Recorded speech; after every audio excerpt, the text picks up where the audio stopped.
Alors regarde bien, je prends ta carte, je la perds comme ça dans le paquet, d'accord? Tout ce que j'ai à faire maintenant, c'est claquer dans les doigts, et regarde, je fais apparaître ta carte derrière ton oreille, et signée par ta grand-mère décédée il y a 3 semaines. Alors, ouais, c'est super, comment t'as fait? Non, je peux pas te le dire, tu sais bien que c'est le secret des magiciens. Allez, dis-le-moi, j'ai 7 fois. Non. Allez, dis-le-moi, quoi.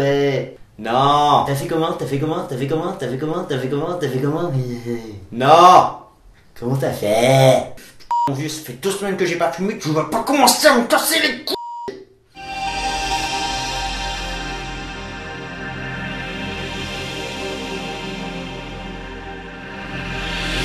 Salut à tous. Alors Sylvain16 m'a envoyé une question pour me demander comment gérer les spectateurs insistants.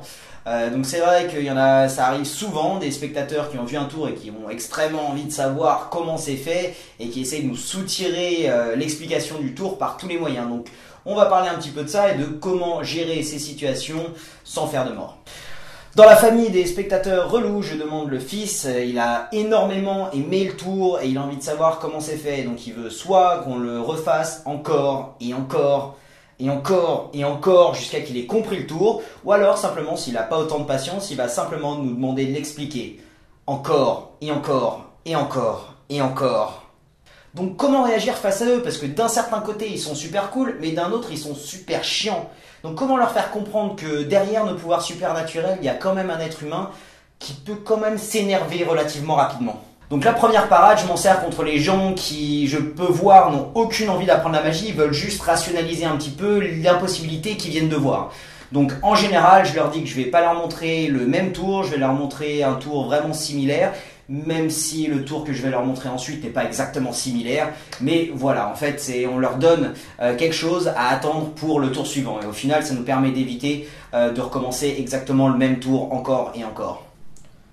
Comment j'ai fait? Bah, écoute, je te le dirais si je savais, mais j'ai essayé de faire un truc complètement différent et voilà ce qui est sorti. Donc je vais essayer de faire à peu près la même chose, regarde bien. Donc l'idée derrière cette technique, c'est vraiment de détourner leur attention, de leur envie de connaître l'explication. C'est toujours mieux de le faire avec un peu d'humour, mais n'importe quelle technique pourrait marcher. Tu vas pas commencer à me casser les couilles. La deuxième technique, moi je l'utilise pour les gens qui, je pense, ont vraiment envie d'apprendre la magie et ont vraiment été impressionnés et apparemment ont vraiment un intérêt depuis jeune ou quoi. Ou on peut voir qu'il y a vraiment un truc. Maintenant attention, certains spectateurs feintent l'envie d'apprendre pour pouvoir avoir la résolution du tour. Donc pour régler ce problème, ce que je fais, c'est que je leur explique que la magie c'est 80% de présentation et 20% seulement de techniques secrètes. Donc ce que je fais en général, c'est que simplement je vais leur montrer, je vais leur expliquer un tour simple à faire, un tour comme la double prédiction par exemple, un tour automatique relativement simple à faire. Et je vais leur demander de travailler le boniment. Et donc je vais leur demander de travailler ça pendant quelques jours, revenir vers moi, me présenter quelque chose qui puisse m'impressionner, voilà, je trouve un intérêt, quelque chose. S'ils reviennent vers moi et qu'ils ne sont pas démotivés pendant ces quelques jours, alors je leur montrerai un tour un petit peu plus technique, que je passerai un peu de temps pour leur expliquer. Maintenant, si je vois qu'ils travaillent ça aussi et qu'ils sont vraiment derrière et qu'ils continuent à apprendre, eh ben écoutez, là, je pense que c'est un magicien qui essaye vraiment d'apprendre et dans ce cas-là, alors il aura toute mon aide. Voilà pour la vidéo d'aujourd'hui, j'espère que vous avez aimé. Vous pouvez cliquer sur la petite télé pour vous abonner à ma chaîne et ne rater aucune des vidéos à suivre. Et si vous souhaitez soutenir tourdecarte.com, n'hésitez pas à vous abonner sur le site pour avoir accès à plus de 400 techniques, plus de 80 tours de cartes, énormément de coupes XCM expliquées. Donc voilà, ça vaut vraiment le coup. Et je tiens aussi à remercier tous ceux qui se sont abonnés. C'est vraiment grâce à vous que je peux continuer à faire des vidéos. Donc je vous remercie encore et je vous dis à vendredi pour une nouvelle vidéo. Allez, salut!